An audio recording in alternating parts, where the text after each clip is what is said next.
Bonjour et bienvenue dans le podcast Haricots Verts, le podcast qui vous parle d'art, d'écologie et de verdure.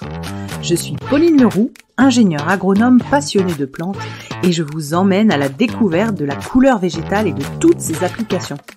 Que ce soit dans le textile, l'ameublement, l'artisanat, la décoration et dans d'autres domaines, chaque jeudi et samedi à 7h30, je vous propose des épisodes riches avec des invités passionnants pour approfondir le sujet de la couleur végétale sur toute la chaîne de valeur. Mon but, fédérer et démocratiser la couleur végétale dans nos vies. Alors, c'est parti, bonne écoute. Bonjour à tous, je suis ravie d'accueillir sur le podcast Isabelle et Patrick Brenac de l'entreprise Greening. Bonjour Patrick, bonjour Isabelle. Bonjour. Est-ce que vous pouvez vous présenter vos parcours respectifs, puis nous présenter votre entreprise Greening, s'il vous plaît?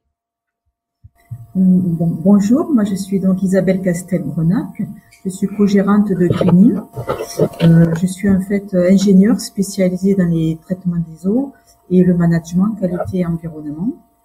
J'ai une expérience donc en industrie et en R&D. J'ai dans le domaine technique les procédés, les certifications.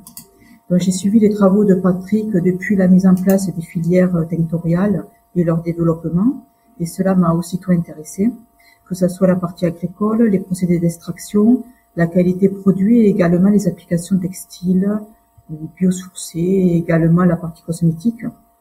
Donc voilà. Ok, merci Isabelle. Et du coup Patrick? Et moi, je suis donc Patrick Brenac. Je suis comme Isabelle, cofondateur et co-gérant de la société Greening. Je suis tombé dans la couleur naturelle, moi, en 1989, lorsque j'étais étudiant, au hasard de mon herbier de botanique.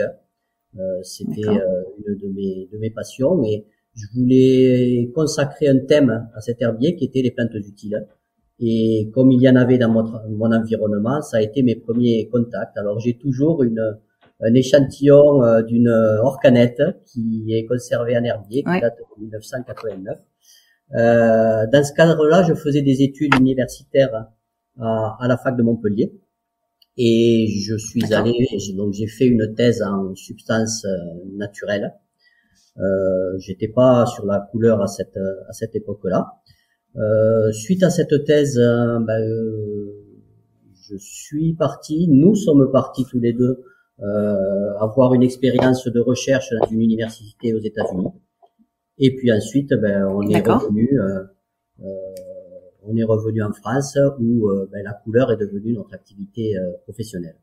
Et du coup, Greening, ça s'est passé comment? Ça se passe où? Ça s'est créé quand?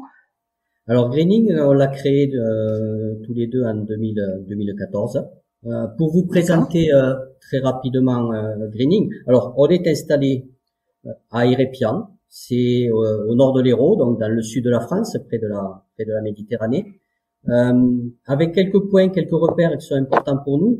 D'abord, on est installé dans le parc naturel régional du Haut-Languedoc. C'est l'arrière-pays, mais c'est une zone où il y a une activité naturelle très importante. Et c'est aussi une région qui a eu d'importantes productions de textiles naturels, surtout de la laine, mais aussi des textiles d'autres fibres, comme du genêt par exemple. C'est une région où il y a eu des cultures et des collectes de plantes tinctoriales.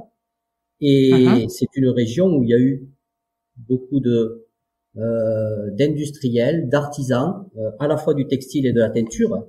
Et donc, il y a des teinturiers qui ont laissé des écrits et des échantillons de très grande valeur, comme par exemple les produits qui sont actuellement remis en valeur dans les livres de Dominique Cardon sur les teinturiers qui sont Antoine Janot et Paul Gou, qui étaient vraiment dans notre région. Donc nous, on est attachés aussi à ce patrimoine historique, et on s'y appuie pour finalement créer du lien entre des activités historiques et de l'innovation et du développement économique sur notre territoire, mais aussi au-delà. Alors Greening, finalement, qu'est-ce que c'est? C'est une société qui propose des couleurs naturelles, essentiellement sous forme d'extraits végétaux et d'autres ingrédients naturels de formulation pour pouvoir utiliser ces extraits colorants dans différentes applications. On s'intéresse à des applications qui sont industrielles, mais qui sont aussi artisanales. Et puis on a une clientèle importante de particuliers. Mais le point commun de tout ça, c'est que ce sont des gens qui veulent développer des produits finis, respectueux de l'environnement. Voilà. C'est vraiment le trait d'union. Et puis on travaille bien sûr en France, mais aussi beaucoup à l'international. D'accord. Dans quel pays à peu près? Alors, à ce jour, en 2022, on a travaillé dans 35 pays à peu près. Un peu sur tous les continents, tout à fait.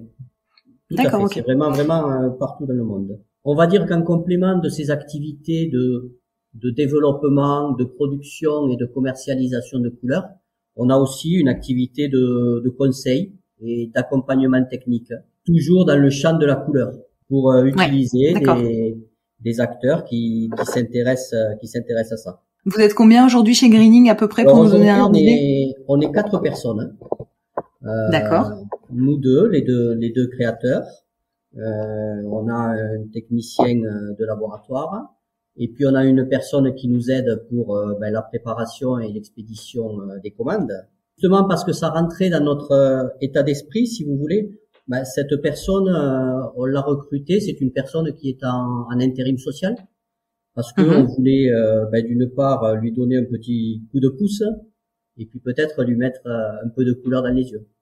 On a toute activité confondue, un peu plus de 2000 clients.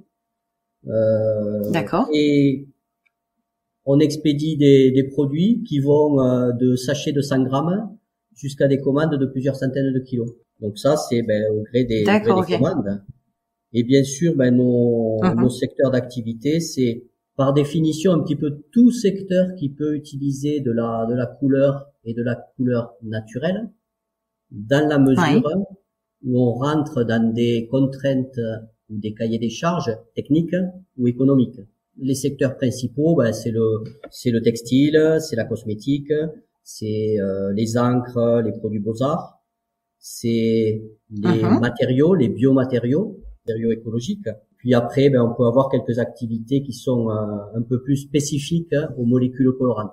Donc finalement, oui, on peut travailler dans beaucoup de secteurs, peut-être hormis le secteur alimentaire que l'on n'a pas visé à ce jour, pour différentes raisons, de possibilités d'innovation, de contraintes réglementaires, de position de certains, de présence déjà de certains très gros acteurs industriels.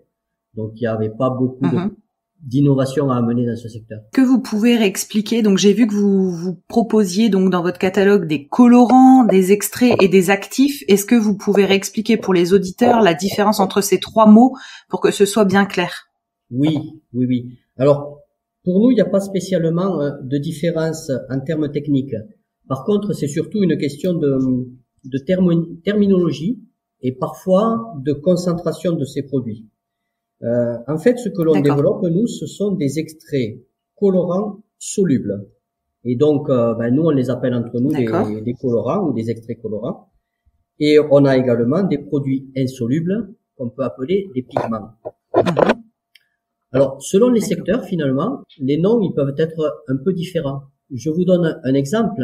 Dans l'industrie des peintures, on parle souvent de colorants en citant une dispersion de pigments dans une base. Et donc en fait, c'est un mélange de produits insolubles qui sont dans une base, et ça, les gens de la peinture appellent ça pigment, par opposition au pigment poudre qui est sous forme sèche. Donc en fait, il faut très souvent, c'est bien de préciser le secteur d'activité. Voilà. D'accord. Donc c'est un vocabulaire différent en fonction du secteur. Oui. Après, vous avez parlé du terme actif. Le terme actif, il est beaucoup plus utilisé dans le secteur cosmétique, par exemple. Souvent, quand on est en présence d'actifs cosmétiques, la concentration des produits n'est pas très élevée. Dans notre cas, on a besoin de produire de la couleur et qu'elle se voit. Donc, on a besoin d'avoir des produits avec des actifs, entre guillemets, mais qui soit très concentré. D'accord. Et c'est d'ailleurs une des difficultés techniques de fabrication de ce type d'extrait, pour fabriquer des produits qui soient à la fois très concentrés et qu'on puisse utiliser assez facilement. Ok, parfait. Donc ça, c'est plus clair. Et est-ce que vous pouvez nous dire à peu près aujourd'hui combien vous avez de produits donc à votre catalogue chez Greening? Oui, alors aujourd'hui, on a 22 extraits colorants, on vient de les compter. 22 extraits colorants, et puis on a 15 autres ingrédients que l'on appelle parfois des mordants quand on est en textile, ou des auxiliaires de formulation. Ces produits, alors ce sont des produits purs, unitaires, et bien sûr dans le champ de la couleur, après on va pouvoir tous les mélanger. Et nous, quand on commercialise ces produits, pour certains, alors selon leur richesse et leur prix, on en conditionne certains à partir de 50 grammes, et on va jusqu'à des sacs unitaires de 20 à 25 kilos, selon les produits. Ça, c'est les conditionnements unitaires de nos produits.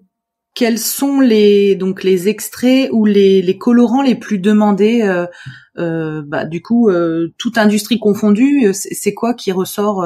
Bon, c'est assez variable. Je vais dire que il y a pas de généralité. Ça peut varier en fonction des saisons. En textile, bien sûr, ça peut varier en fonction des tendances.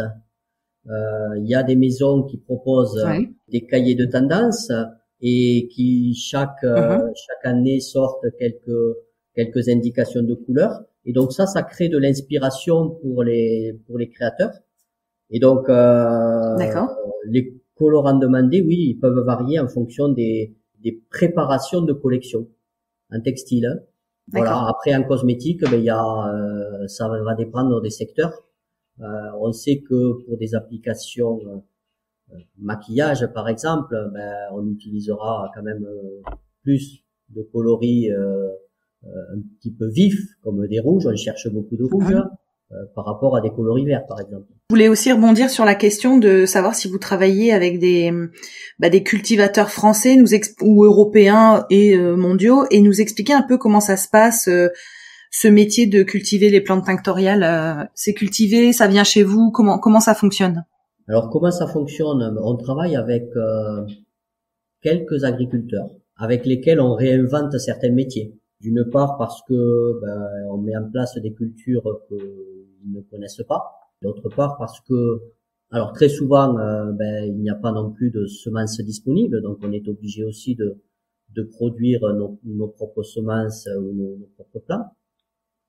Et puis également parce que pour évoluer avec l'agriculture, on souhaite essayer de mettre en place des cultures bio. Et donc ça, pour nous, ça nécessite de repenser, de nous adapter au parcours de culture en permanence. On part souvent d'une feuille vierge, et puis on voit quelle est la structure de l'exploitation, quel est le matériel de l'agriculteur, et on réfléchit à ce qu'on peut mettre en place par rapport à ça. D'accord. Un point important là-dedans, c'est que l'agriculteur ait la volonté d'évoluer, qu'il soit curieux au bon sens du terme, et qu'il ait une ouverture d'esprit. Et bien sûr, je le dis parfois un petit peu comme ça, mais il faut que l'agriculteur ait envie de descendre du tracteur. Parce que on commence à travailler souvent à petite échelle, et puis ça peut être un petit peu fastidieux. Voilà. Pour l'instant, on ne peut pas aller on n'est pas sur des modèles de grande culture. Et il y en a beaucoup des producteurs de plantes tinctoriales en France? Non, alors il y en a qui font, alors, c'est une question d'échelle là aussi. Bon, il y a beaucoup de gens qui cultivent des plantes dans leur jardin. Il y a toute une frange de personnes qui veulent mettre en place des cultures en permaculture. On sait tous que la permaculture, c'est bien, c'est très intéressant, mais ça devient très compliqué à gérer dès qu'on dépasse 1000 mètres carrés, par exemple. Pour passer à une échelle supérieure, ça crée des difficultés. Et là, on est beaucoup moins nombreux à pouvoir mettre en place des cultures, je vais dire supérieures à 3000 ou 4000 mètres carrés, quoi. On a d'autres acteurs, par exemple en Europe ou dans le monde, qui sont capables de produire des plus grandes surfaces. Ça se passe généralement où, ça? Enfin, les plantes tinctoriales, je pense que ça dépend des plantes, mais c'est plutôt, est-ce qu'il y a des pays qui sont reconnus pour la culture des plantes tinctoriales? La culture, il y en a pas beaucoup, finalement. Bon, il y a quelques initiatives. Bien sûr, les grands pays de culture de plantes tinctoriales, de certaines plantes, il y a les pays de l'indigo, comme en Inde, où ils maîtrisent des surfaces importantes. Ils ont aussi quelques autres cultures ou collectes, parce qu'il se fait quand même beaucoup de collectes dans le monde. Et puis il y a des projets sur des plantes à indigo, par exemple, des projets qui sont plutôt portés par des startups. Un projet assez important qui est le projet Stony Creek Color, qui est développé aux États-Unis dans le Tennessee sur des productions d'indigo naturel. Où là il y a des surfaces importantes. D'accord. Est-ce qu'on peut prendre un exemple ou pas, hein, vous me dites, d'un extrait pour savoir, par exemple, combien il faut de plantes? Donc, on rappelle que toute la partie de la plante peut servir à la couleur, mais donner un exemple de, je sais pas, l'indigo ou un exemple que vous voulez sur, tiens, pour avoir autant de kilos de colorant, il faut autant de kilos de plantes pour qu'on voit un petit peu le ratio. Oui.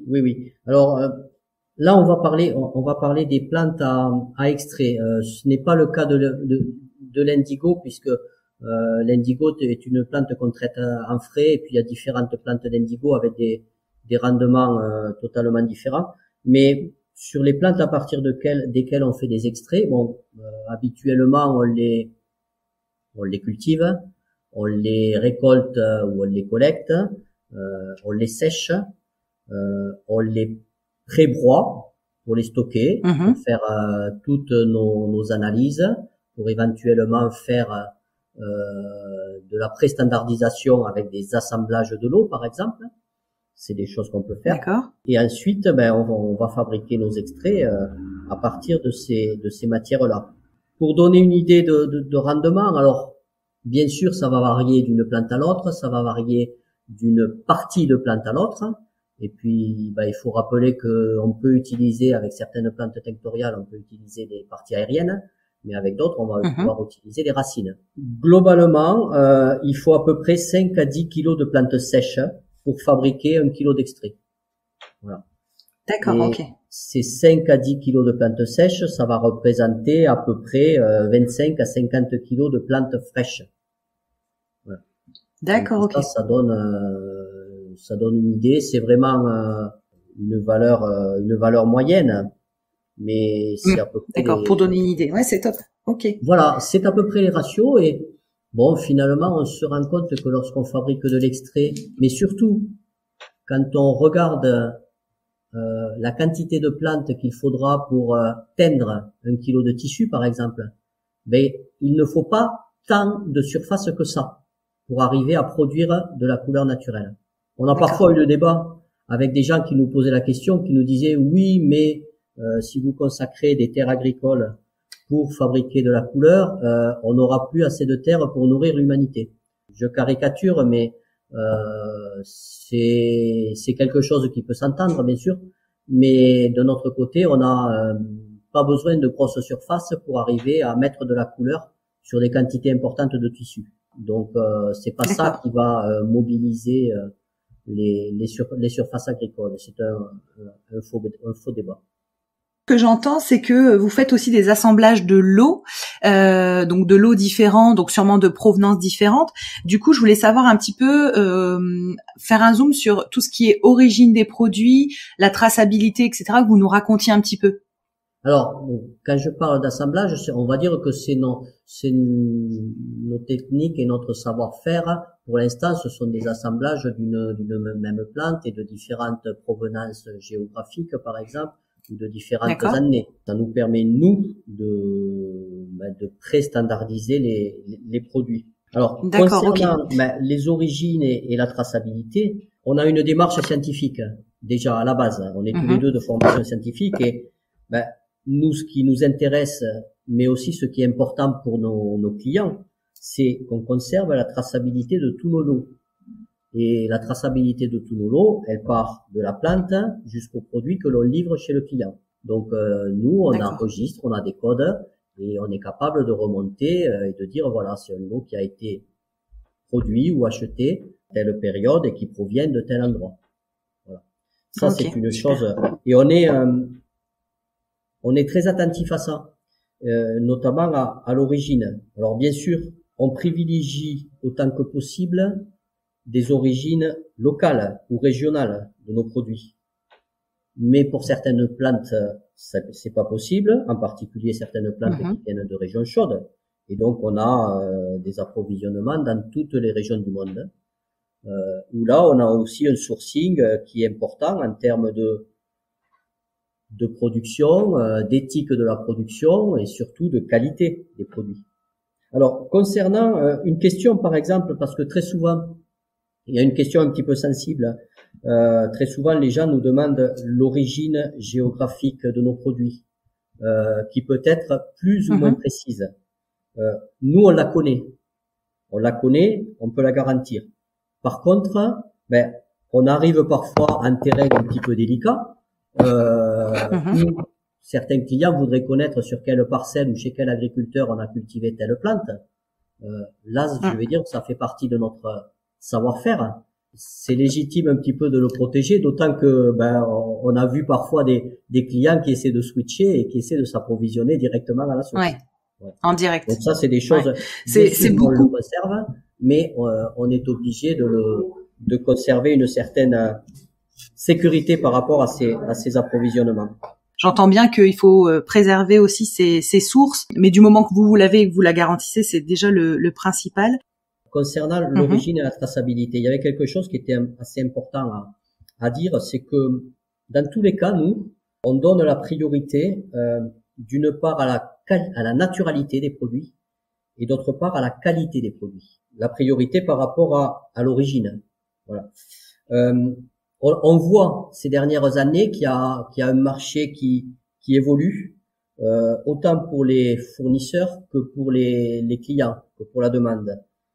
Et ça, nous, on a vu apparaître de plus en plus de produits falsifiés. Et donc ça ne correspond pas du tout à notre éthique. Bon, par exemple, sur le marché des indigos et des indigos naturels, il y a un pays qui était le pays emblématique de l'indigo, qui est l'Inde. Aujourd'hui, si vous êtes un acheteur lambda et que vous allez essayer d'acheter de l'indigo en Inde, à 90%, vous allez acheter de l'indigo qui est soit mélangé avec de l'indigo de synthèse, soit tout simplement remplacé par de l'indigo de synthèse. Et ça c'est des choses que l'on a constatées, nous, il y a 4-5 ans. On le voit aussi sur des extraits de Garance. Alors, pourquoi l'indigo et pourquoi la Garance? Parce que finalement, si on regarde l'indigotine, qui est la principale molécule des indigos, et l'alizarine, qui est la principale molécule de la Garance, ce sont les deux premiers colorants qui ont été synthétisés, qui ont été copiés sur le naturel. L'Inde, malheureusement, est un grand pays historique des couleurs naturelles, mais c'est aussi un grand pays de chimie. Et bon, forcément, c'est assez facile de mélanger les produits ou de les remplacer. Et donc, alors que le prix de l'indigo et de la Garance, on est bien d'accord, le prix du naturel est environ, j'avais lu, 10 fois plus cher que celui de synthèse. C'est à peu près ça? C'est ça. D'accord. Donc c'est de la fraude, clairement, et il faudrait des tests ou des contrôles pour vérifier les origines. Vous pratiquez ça, par exemple? J'ai un échantillon d'indigo, je peux vous l'envoyer et vous me dites si c'est de la synthèse ou du naturel et la qualité de l'indigo? Oui, tout à fait. Parce qu'en fait, il y a eu une période où nous, on a subi, on a eu des doutes sur certains indigos et puis on s'est dit, mais comment on peut faire? Alors c'est très compliqué parce que finalement, c'est la même molécule. Et il faut simplement arriver à distinguer si elle est d'origine naturelle ou si elle est d'origine pétrochimique. Voilà. Et bon, on en a discuté quand même avec quelques acteurs internationaux. Et il y a quelques années, hein, j'ai mis un petit peu les pieds dans le plat dans le cadre d'une conférence internationale où un fournisseur d'indigo de synthèse était là et il a quand même été sympathique de prendre la parole et de dire mais moi je vends mon indigo de synthèse à beaucoup de fournisseurs d'indigo naturel en leur disant que finalement ils allaient faire du bénéfice en falsifiant leurs produits et en les revendant moins cher. Voilà. Donc tout ça, bon, ça a fait que ça ne correspondait absolument pas à ce qu'on voulait proposer et mettre sur le marché. Donc on a pas mal travaillé sur des méthodes et on a identifié une méthode qui nous permet de quantifier la proportion de produits qui viennent d'origine naturelle et celles qui viennent d'origine pétrochimique. Donc aujourd'hui, c'est incroyable qu'il y ait de la fraude comme ça. Oui, il faut savoir que c'est pas incroyable, c'est un petit peu comme tous les marchés qui se développent. Hein. On va dire, il y a des gens qui font des efforts pour les développer de manière honnête, et puis il y a toujours des gens qui veulent faire des profits. Ouais. Assez facilement. Il y a aussi un point quand même à prendre en compte qui est que c'est souvent une question de perception. On va dire que nous, en tant que scientifiques, on est choqués. De manière générale, les Européens sont aussi choqués. Mais il y a parfois des secteurs où, en termes de marketing, le fait de dire j'achète un produit que l'on me vend comme étant du naturel, je le développe dans des produits naturels, finalement, je me pose pas plus de questions. Il y a des endroits, ça les arrange. Voilà, où je ne sais pas si ça les arrange, mais en tout cas, ça ne les choque pas. Voilà. Nous, ça n'est pas du tout notre façon de voir les choses. Et bon, quelque part, ça explique aussi que c'est une expérience qu'on a vécue nous. On a fait beaucoup d'efforts de sourcing. On s'est fâché, on a menacé beaucoup de fournisseurs. Quelque part, mais aussi il faut comprendre que maintenant on est à même de garantir des produits naturels, mais forcément les produits naturels ils sont un petit peu plus chers que les autres. Oui, voilà. Carrément. Donc tout ça c'est des choses à prendre en compte dans ce domaine, et je pense que c'est très important, notamment dans les applications textiles. Voilà. Parce que là, bon, c'est assez facile d'avoir de la falsification, et puis c'est aussi une passerelle vers le greenwashing et différentes autres comportements. Voilà. Ouais, pratique. Ouais, d'accord. Bon ça franchement c'est un sujet sur lequel j'avais rien lu pour le moment, et donc je suis hyper contente que vous l'abordiez. Du coup, être vigilant sur la vraie origine de. Donc ça c'est surtout sur l'indigo et la garance du coup. Principalement sur l'indigo et la garance, parce que à ce jour ce sont les plus falsifiés, mais bon, je vais dire que ça peut arriver sur d'autres, bien sûr. Ouais, ok. D'accord. Et du coup, donc je reviens à ma question sur donc tout ce qui est impact sur votre secteur, avec tout ce qui est l'inflation, la hausse des énergies, etc. Vous parliez tout à l'heure de séchage, par exemple, vous séchez de manière à l'air libre, ou vous avez des machines. Qu'est-ce qui vous consomme de l'énergie chez vous dans votre process? Une parenthèse sur le séchage, ça fait partie des procédés qu'on a pu mettre en place, surtout parce qu'on est dans le Midi finalement, en travaillant sur les périodes de récolte et les techniques, nous on n'a pas besoin d'énergie au moment du séchage. Ouais, super. Donc à ce jour, d'accord. Bon, je ne sais pas s'il faut remercier le réchauffement climatique de ça, mais on a des périodes dans le Midi de beau temps sec, et on arrive à sécher nos plantes avec une qualité intéressante sans apport d'énergie. Ça c'est une chose. Bon, pour tout le reste, bien sûr, L'inflation, le coût de l'énergie, oui, on les ressent à la fois sur nos fabrications et sur nos achats. Donc, quand on relance des fabrications, nos sous-traitants nous disent, écoutez, l'énergie est plus chère, donc les prix sont plus élevés. Pour les achats, en fait, on est bien sûr confronté à ça. Où globalement, tous nos fournisseurs nous disent les prix augmentent. Par rapport à nos clients et par rapport à nos marchés, on arrive un petit peu à le minimiser, tout simplement parce que la taille de Greening évolue et que les besoins de nos clients évoluent aussi. Donc, nous, on fait des efforts pour acheter des quantités un petit peu plus importantes et ça nous permet d'avoir des prix un petit peu moins chers. Donc ça, ça a permis dans certains cas, de limiter les hausses. Bien sûr, dans ce même domaine, le réchauffement climatique, pour nous, on le ressent énormément sur les cultures. Et par rapport aux cultures, comme je vous l'avais dit, on est en permanence obligé de s'adapter aux conditions de culture. Et il faut être imaginatif, je vais dire, et souvent il faut anticiper. Voilà. Je crois que il y a un petit peu de moins en moins de règles établies. Et donc il faut profiter des périodes favorables pour mettre en place les cultures et essayer de les mener du mieux possible par rapport à ça. Voilà. D'accord, ok. Également, un point important, c'est que quand même, on est sur des plantes, les plantes tinctoriales, qui sont des plantes qui, à la base, sont des plantes sauvages et qui ont été peu améliorées. Ce caractère fait que ce sont des plantes qui sont quand même relativement résistantes à certaines conditions.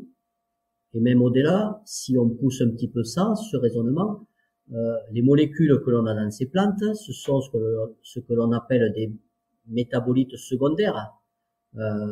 Et quelque part, ils sont produits dans la plante en réponse à des stress.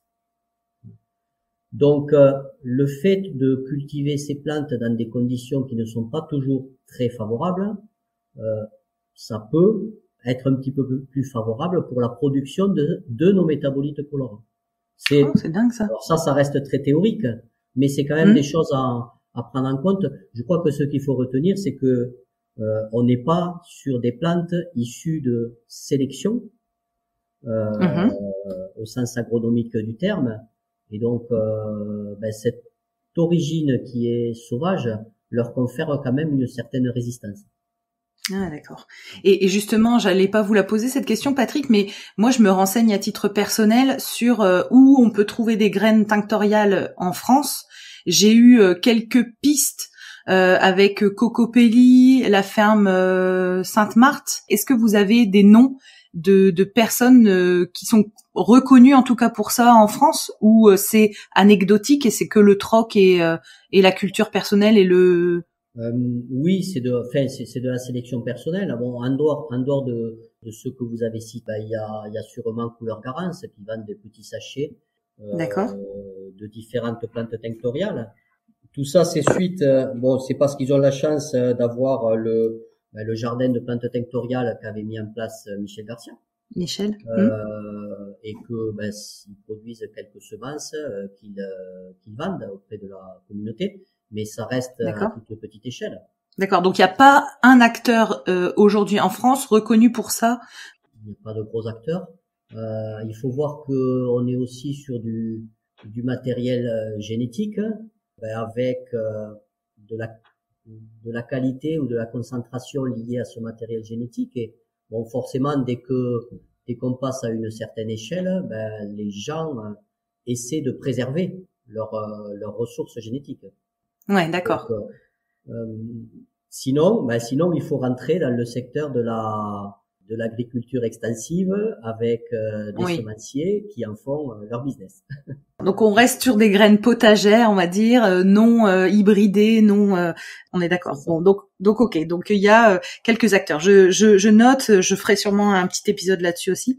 J'avais une question sur la répartition un petit peu de vos clients, mais vous l'avez déjà dit. Donc sur vos 2000 clients, ça se répartit comment entre le B2C et le B2B, enfin donc le business vers les particuliers et le business vers les autres business, à peu près pour savoir s'il y a une grosse part de particuliers ou si finalement il y a beaucoup de business sur la couleur végétale. Puisque vous travaillez dans la distribution, vous connaissez un petit peu ça. On est sur des répartitions où on a du B2C avec beaucoup de clients petits ou intermédiaires, et puis sur du B2B avec un nombre plus restreint de clients, mais plus important. Voilà.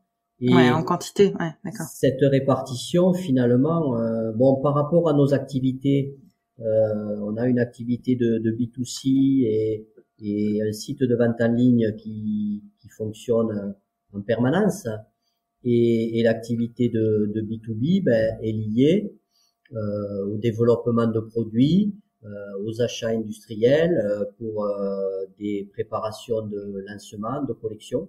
Cette répartition, elle évolue et il suffit qu'on ait 2, 3, 4 commandes importantes pour des lancements industriels, et forcément ça modifie totalement la répartition de l'un ou de l'autre. Ouais, d'accord. Il y a pas de règles. C'est non, y a plein de petits acteurs particuliers, mais avec des petites quantités, et quelques acteurs du B2B, mais avec des quantités plus importantes. Ok. On essaie de considérer tous ces acteurs. Et je vais dire que notre origine scientifique, notre savoir-faire et notre réputation font que on arrive à parler à la fois à des tout petits acteurs et puis à des acteurs beaucoup plus gros, beaucoup plus spécialisés sur différents marchés. D'accord, ça me fait une super transition avec la question d'après. Donc j'ai vu sur votre site qu'en fait vous ne proposiez pas uniquement des produits, mais vous proposiez aussi des accompagnements. J'ai eu des invités du podcast qui m'ont parlé de votre accompagnement, et du coup me vient cette question. Vous travaillez dans le conseil, si j'ai bien compris, pour accompagner des entreprises dans tous les domaines à se lancer sur la couleur végétale. Est-ce que vous pouvez nous raconter un petit peu cette partie plutôt, on va dire, service de greening? Bon, en ce qui concerne les services, ça peut être des missions techniques. Par exemple, des développements de coloris, de procédés de teinture, de transfert industriel en teinturerie. Ça peut être aussi des accompagnements analytiques. Tout à l'heure, on parlait d'indigo. Et là, on a développé une expertise sur les dosages d'indigo, et en particulier leur richesse, les dosages d'indigotine. Ça fait 8 ans maintenant que on reçoit des échantillons d'indigo d'un petit peu partout dans le monde. Donc, on a une banque de données d'indigo commerciaux, mais aussi d'indigo en développement, qui proviennent de différentes plantes et de différentes régions du monde. Voilà. Donc ça fait partie des choses auxquelles on est souvent parfois confronté. Et puis après, on peut amener à conseiller certains clients, à les accompagner sur leur formulation, mais aussi sur un textile par exemple, sur des tests de solidité qu'ils pourraient mettre en place. Selon le secteur d'activité, est-ce qu'ils visent plutôt l'habillement, est-ce qu'ils visent plutôt des vêtements enfants, comme c'est arrivé. Donc on a conseillé certains tests un petit peu plus spécifiques, ou est-ce qu'ils visent du textile plutôt déco ou ameublement. Voilà. Donc là il y a des tests qu'on peut mettre en place qui sont spécifiques par rapport à ces projets ou à ces structures. Après, à côté de ça, on met en place on a actuellement des études et des projets de R&D à façon, mais on les réalise en général avec des industries spécialisées, et ce sont des structures en général de taille et de secteurs spécifiques, mais ce sont en général des entreprises d'assez grosse taille. Patrick, la répartition entre votre activité d'accompagnement de services et la partie produit, c'est quoi à peu près? C'est beaucoup plus de services? Est-ce que c'est ce qui vous occupe tous les jours ou c'est plutôt la partie produit en fait? Bon, en fait, il faut distinguer en termes de temps consacré ou de chiffre d'affaires, mais le temps consacré ou le chiffre d'affaires comme vous voulez. Oui, en temps consacré, on a une personne c'est à peu près un équivalent temps plein qui travaille sur les activités de service. Ouais. Et puis, un chiffre d'affaires, je ne sais pas si on l'a quantifié, c'est à peu près 25 à 30%. La partie conseil et service. Ouais, d'accord. Et du coup, déjà, merci de partager des ordres d'idées comme ça permet aux auditeurs et même à moi de mieux comprendre. Du coup, ce que je voulais vous poser comme question, c'est est-ce que vous sentez, comme vous êtes sur la partie produit et la partie service, est-ce que vous sentez les prémices d'un regain d'intérêt sur la couleur naturelle? Bon, ça fait plus de 25 ans qu'on est dans ce secteur-là. Oui, on le voit évoluer, parfois avec des vagues différentes, géographiquement avec des intérêts différents. Il y a 15-20 ans, on a vu beaucoup d'intérêts de l'industrie textile française qui souffrait à cette période-là et qui essayait vraiment de se diversifier. C'est pas des projets qui ont pu aboutir. Depuis quelques années, par contre, on a un retour sur des productions un peu plus respectueuses de l'environnement, sur de la relocalisation. Donc oui, il y a un intérêt qui semble croissant. Il y a aussi un point à souligner, c'est que il y a, comme dans tous les secteurs d'activité, il y a des renouvellements de génération. Et il y a quelques jeunes qui arrivent dans des entreprises qui sont beaucoup plus sensibles à ces questions-là. En tout cas, il y a un intérêt. Ensuite, il faut arriver à de la concrétisation. Ouais. D'accord, ok. Il y a quelque chose aussi que je voulais ajouter par rapport aux activités de service et d'accompagnement, parce qu'on est parfois questionné sur ça. Il faut que les gens comprennent que on est parfois amené à dire non à des questions d'accompagnement, dans la mesure où elles pourraient venir en concurrence avec nos propres activités. Il nous est arrivé parfois d'avoir des gens qui venaient nous voir en nous disant « Expliquez-moi ce que vous savez faire et je vais faire la même chose. » Donc, c'est un petit peu difficile de dire « Bon, écoutez, on a la volonté de contribuer au développement de la filière et d'amener nos propres connaissances, mais il y a parfois des limites à notre bonne volonté. » Ouais, non, mais c'est tout à fait normal.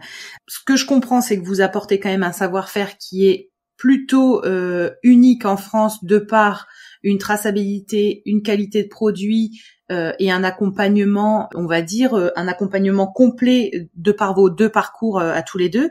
Est-ce que vous avez moi j'appelle ça des pairs plutôt que des concurrents, mais est-ce qu'il y a des pairs à Greening en France ou c'est plutôt des gens vers qui qui sont à l'étranger en fait? C'est une question un petit peu compliquée. On n'est pas nombreux. On n'est pas nombreux sur ce marché-là.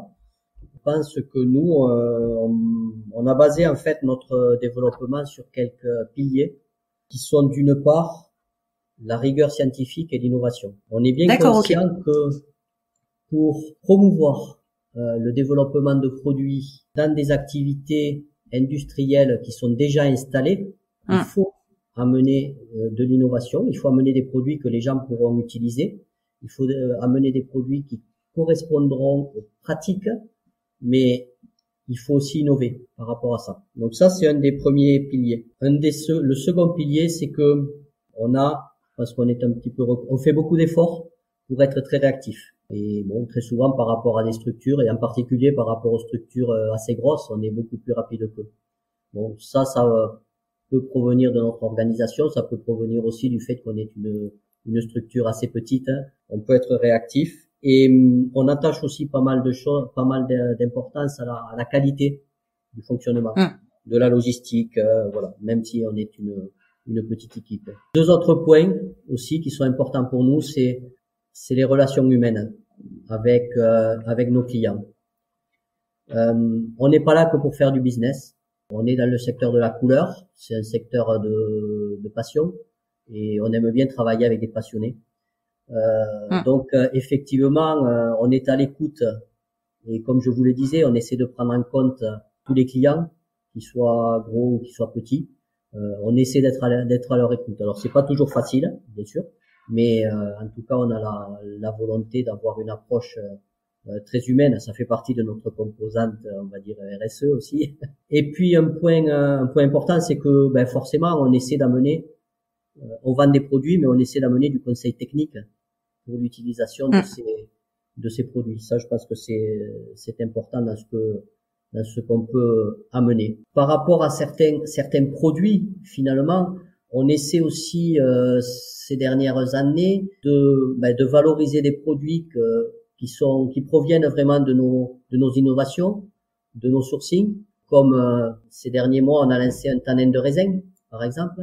Et voilà, et on essaie de valoriser des produits qui viennent non pas de culture, mais de co-valorisation ou d'upcycling de sous-produits qui sont des sous-produits agroalimentaires, par exemple, mais que l'on essaie de traiter dans un environnement industriel et dans des quantités industrielles.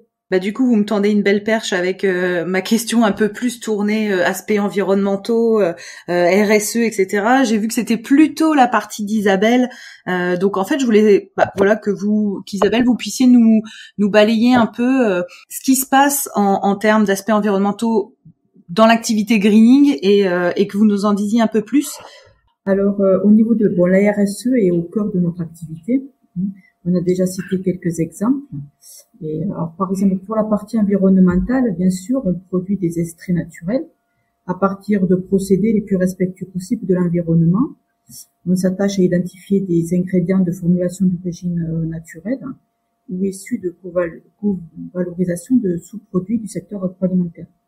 Comme Patrick en a parlé. Donc, c'est le cas, par exemple, de notre extrait de châtaignier, donc de l'extrait de pépins de raisin ou également du lac d'ail, qui est sourcé à l'international, mais aussi on a des auxiliaires, par exemple comme la crème de tartare, l'acide tartrique, le sirop de fructose, en fait, qui sont des sous-produits de l'industrie vinicole. Cela nous tient à cœur puisque Patrick est issu du milieu vinicole et aussi donc c'est un secteur qui est exemplaire dans la valorisation et l'upcycling de ces sous-produits qui produit un grand nombre en fait d'ingrédients naturels et ça depuis plus de 100 ans en fait. Voilà. Donc, à côté de ces ingrédients, on optimise nos transports, on réutilise les emballages reçus autant que possible, et on sélectionne aussi des sachets. Alors, on est obligé de conditionner ce sachet plastique pour la bonne conservation de nos extraits, en fait. Mais on essaie d'utiliser en fait des matières plastiques recyclables. Alors, on est aussi très attaché à notre territoire et on essaie de collaborer avec les acteurs locaux et les institutions. Notre communauté de communes, par exemple, nous soutient. Et on lui est très reconnaissant. Alors au niveau social, on a déjà cité des actions pour nos recrutements, mais la plus importante est sans doute qu'on s'efforce à mettre beaucoup d'humanité dans nos relations avec nos salariés, nos partenaires et aussi nos fournisseurs et nos clients. Voilà. Donc c'est un peu les gros points de notre démarche RSE. D'accord. Et j'avais une autre question. Vous avez indiqué sur votre site internet que vous aviez des produits compatibles GOTS 6. Alors, si je dis pas de bêtises, c'est une labellisation pour le coton, il me semble. Mais dites-moi, racontez-moi parce que j'avoue, c'était une de mes questions parce que j'ai pas tout à fait bien saisi ce terme et ce label du coup. Alors le GOTS 6, non, c'est pour toutes fibres en fait, même les fibres. Toutes fibres, d'accord. Ouais. Il faut simplement qu'ils répondent au cahier des charges qui est le GOTS 6. Voilà, ou le GOTS 6, parce qu'en fait ça évolue, ils mettent des nouvelles versions avec des nouveaux le référentiel évolue en fait, voilà. Et donc c'est toutes les fibres et il y a les ingrédients en fait et les colorants qui sont aussi peuvent être certifiés GOTS. Alors il y a très peu d'ingrédients naturels certifiés GOTS. Il suffit de répondre aux critères en fait au cahier des charges pour être GOTS et c'est pas besoin d'être naturel. Donc il y a une différence entre des produits naturels GOTS et des produits GOTS tout court. Voilà. Mais en termes de Bon, certification, on voit pas cette différence au niveau de la certification. Il faut creuser un peu plus au niveau des produits. D'accord. Nous, on est un peu mitigés sur méfiants sur les certificats GOTS. Nos clients nous les demandent, donc on y va un peu en reculons, mais en fait, on est obligé. Mais il y a beaucoup d'extraits colorants D'accord. qui ne sont pas naturels, en fait. Mais ils répondent aux critères du référentiel. Okay. C'est une question effectivement importante et depuis plusieurs années. Et les GOTS, par exemple, nous on a connu le GOTS 3, 4, 5. Au moment du passage entre le 4 et le 5, on a dit on ne référence plus nos GOTS, nos produits GOTS, parce qu'on n'est pas d'accord. Parce qu'on n'est pas d'accord parce que le GOTS ne met pas suffisamment en avant nos produits, les produits naturels. Voilà. Et d'accord. En fait, si vous regardez l'idée c'est que quand vous regardez la liste des produits qui sont certifiés GOTS, vous en avez 95 à 98%, en tout cas pour les colorants, qui sont des colorants de synthèse. Voilà. Ah ouais, d'accord. Au final, donc ça valorise pas l'activité. Au final, quand vous avez un produit dans les magasins qui est certifié GOTS, ça crée une confusion pour les acheteurs. Parce que les acheteurs se disent oui, c'est GOTS, donc c'est respectueux de l'environnement. Alors c'est peut-être respectueux de l'environnement, mais en tout cas, ça n'est pas du naturel. D'accord. Voilà. On a essayé d'avoir une discussion, nous, avec les instances du GOTS, en disant mais est-ce que vous auriez pas intérêt à aller plus loin? Et bon, ça c'est un petit peu en off, je veux dire. Mais ils nous ont un petit peu gentiment répondu, vous êtes bien gentils, mais les gens qui font vivre le référentiel, ce n'est pas les gens de la couleur naturelle. Ce sont les gens des colorants de synthèse. Eh oui. Ah, mais ça c'est du coup un sujet sur lequel il faudra creuser parce que il y a plein de raccourcis du coup qui peuvent être faits et encore une fois on perd le consommateur et ça me. Mais je vais creuser cette histoire-là. Ça aboutir à une tromperie du consommateur. C'est clair. Mais c'est ça. Et après on s'étonne que les gens font des raccourcis. Ok, je regarderai. Alors, ok, écoutez, super. Encore un sujet à regarder. Il y a bien sûr d'autres labels. Nous, on est sollicité par nos clients industriels, en nous disant il faut que vos produits rentrent dans ces labels. En général, ils y rentrent assez facilement parce que les critères d'attribution de ces labels sont des critères qui ont été mis en place pour des produits de synthèse.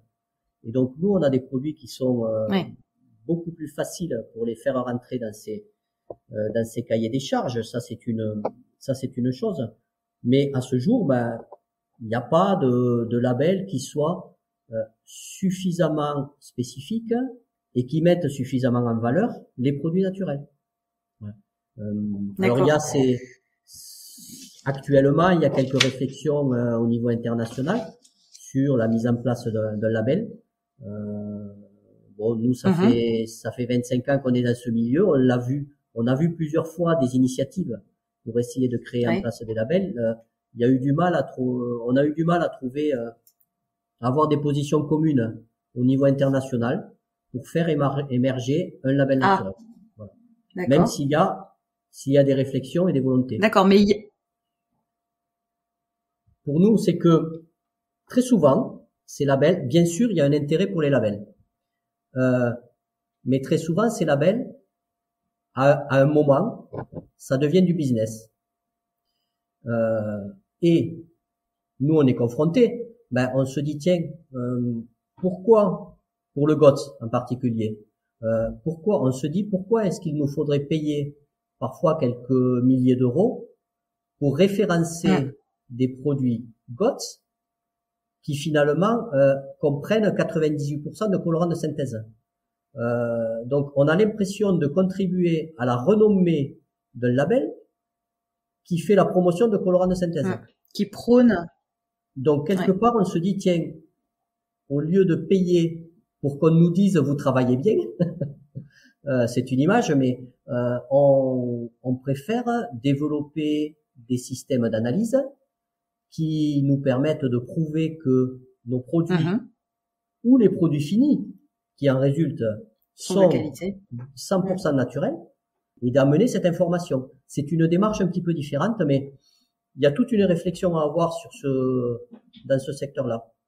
J'étais ravie d'avoir Isabelle et Patrick Brenac de l'entreprise Greening pour cette première partie d'épisode. Ils nous invitent à creuser davantage les sujets et aiguiser notre curiosité. Nous les retrouvons dans le prochain épisode qui sortira samedi. Je vous invite à me rejoindre sur ma page Instagram Arécovert, ARTECOVERT, pour y découvrir le nom des prochains invités. Je me permets de vous rappeler que la seule manière de soutenir ce podcast est de le noter et le commenter sur la plateforme d'écoute de votre choix. C'est ainsi qu'on arrivera à faire porter la voix de ces passionnés de la couleur végétale. Merci à tous!